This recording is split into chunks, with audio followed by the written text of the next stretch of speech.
Hello' everyone, কি খবৰ আপোনালোকৰ? আশা কৰোঁ আপোনালোকৰ খবৰ নিশ্চয় ভাল। আজি মই আপোনালোকলৈ এটা কলমৌ শাকৰ ৰেচিপি লৈ আহিছোঁ।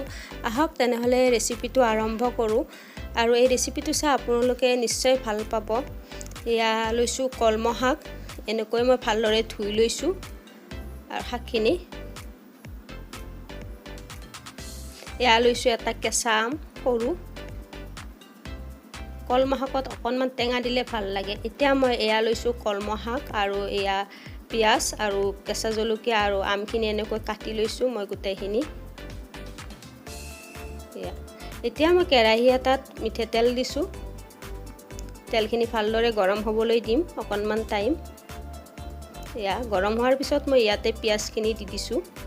এতিয়া মই শাকখিনি দি দিছোঁ আৰু কেঁচা জলকীয়াখিনিও দি দিছোঁ আৰু আমখিনিও একেলগে দি দিছোঁ। এতিয়া মই হালধি দিছোঁ পৰিমাণ অনুযায়ী আৰু নিমখো দিছোঁ পৰিমাণ অনুযায়ী, কাৰণ শাক অকণমান হৈ যাব সেইকাৰণে। এতিয়া ভালদৰে মই এইখিনি ভাজিম অকণমান টাইম, বেছি টাইমো নালাগে, একদম চিম্পুল ৰেচিপি।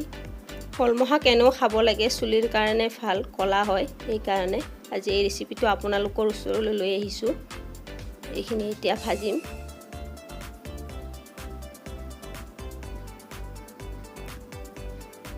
আপোনালোকেও কেতিয়াবা ট্ৰাই কৰিবচোন, এনেকৈ আমৰ সৈতে কলমৌ শাক বনাই চাব। এয়া আমাৰ কলমৌ শাক ৰেডিয়ে। যদিও মোৰ ভিডিঅ'টো চাই ভাল পাইছে, লাইক কৰিব, ছাবস্ক্ৰাইব কৰিব আৰু শ্বেয়াৰ